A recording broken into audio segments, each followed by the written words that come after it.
स्वामी जी, आपको अनंत कोटि कोटि प्रणाम। हमें एक सवाल आपसे पूछना है। रोज के जीवन में हमें जो बिजनेस करना पड़ता है या सर्विस को जाना पड़ता है, तो ये करते समय हमसे कोई कर्म न हो, इसलिए हमें क्या करना चाहिए? आपका सवाल बहुत ही अच्छा है। जब तक हमारा एक सवाल किसी को भी नहीं आता है, तो इसका मतलब में उसको कुछ आता नहीं है। जिसको सवाल रहते हैं ना, वो जिज्ञासु कहलाता है। सवाल आना जरूरी है। अगर हमारे जीवन में कोई सवाल ही नहीं आता आध्यात्मिक बारे में, कर्म के बारे में, तो वो गलत ही है। अभी जो महाराज जी ने सवाल पूछा, इस जीवन में इस संसार करते करते जो जो हमसे कर्म होते हैं, यानी काम करते हुए, संसार करते हुए, घर के अंदर, घर के बाहर, व्यापार हो, व्यवसाय हो, जो कुछ हो, नौकरी हो, धंधा हो, तो वो समय कर्म तो होती है।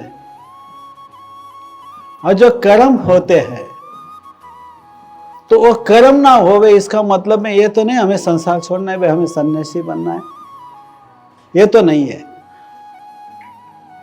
ये जो जो हम कर्म करते हैं संसार के लिए, अपने परिवार के लिए, कर्म करना तो जरूरी चीज है, करना तो पड़ेगा ही। उसके बिना हम जीवन जी ही नहीं सकते। इस जीवन जीने के लिए धन तो कमाना पड़ेगा, कुछ ना कुछ लाना पड़ेगा। कुछ लाएंगे तो हमारा संसार चलेगा। और ऐसे समय में हमको तो भगवान की भी प्राप्ति करनी रहती है, भक्ति भी करनी है। क्योंकि कर्म तो दो प्रकार के हो जाते हैं, एक सत्कर्म होता है, एक असत कर्म होता है। कोई अच्छे कर्म हो, कोई बुरे कर्म होते हैं। तो क्या होता है, हमारे अंदर गुण है, जो गुण होने के कारण एक होना ही है। लेकिन ये कर्म करते करते जो भी कर्म करेंगे, जो भी करते रहेंगे, समझो नौकरी करते हैं तो उसके अंदर मतलब में संसार करना है भाई, नौकरी करना है, एक कर्तव्य के हिसाब से करो। मतलब में हमें संसार में जो धन लगता है वो लाना चाहिए, संसार हमारा सही ढंग से चले, ये सोच तो होनी जरूरी चीज है, वो आवश्यक भी है। और जो आवश्यक है वो तो करना ही पड़ेगा। उससे दो पार्ट निर्माण हो जाएंगे। बोलने से हो सकता है, कोई वाणी से हो सकता है, कोई शरीर से भी हो सकता है। जो भी शरीर से कर्म होगा या वाणी से होगा, समझ में आता है। तो मन से भी होते हैं। तो एक कर्म के तो दो भाग बनने वाले हैं, अच्छे कर्म, बुरे कर्म। और ये अच्छा भी ना हो और बुरा भी ना हो। वो कर्म कैसा हो, अच्छा भी ना हो और बुरा भी ना हो, इसका मतलब क्या हुआ भाई? इसका मतलब क्या हुआ? तो इसका मतलब ये हुआ कि उस कर्म से मुझे इतना पैसा मिलेगा, मैं ये करूंगा, वो करूंगा। जो चाहत है, हमारी चाहत बढ़ती जाती है, बराबर। चाहत बढ़ाओ, धन कमाओ, संसार करो। प्रभु ने इसलिए संसार बनाया है, करने के लिए भेजा है। लेकिन अच्छा करो, मोक्ष पालो, मोक्ष के लिए कर्म करो भाई। तो कोई हमारे जीवन में आने का कोई सार्थक होगा, कुछ तो भी अच्छा होगा, समझे ना।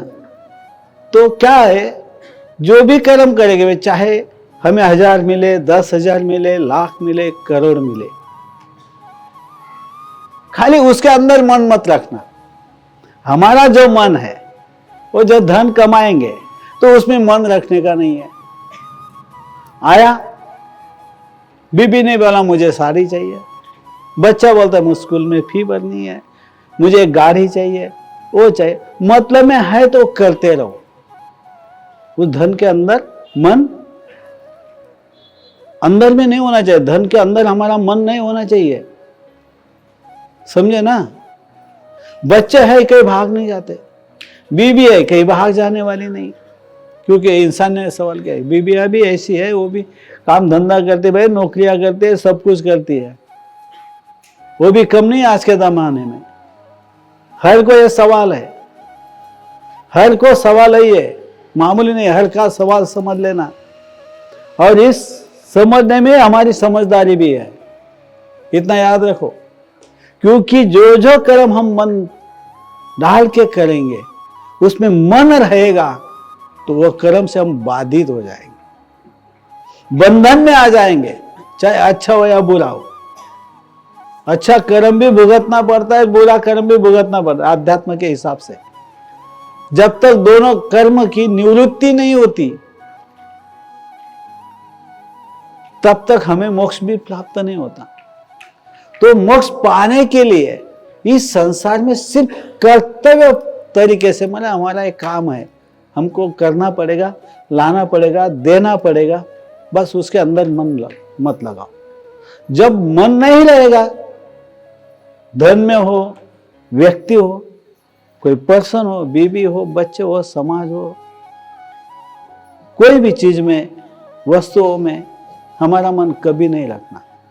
जब हम कहीं हमारा मन नहीं रखेंगे, वो सत्कर्म से ऊपर के कर्म बन जाएंगे, मतलब में मुक्त कर्म होंगे वो। जब हमारे मुक्त ही हम होते हैं, हम मुक्त ही होते हैं, तो मोक्ष मिल जाता है। और मोक्ष पाने के लिए तो बहुत से भक्त है, वो मोक्ष के लिए प्रयास कर रहे। तो इसके लिए कर्तव्य करते रहो, मन मत डालो।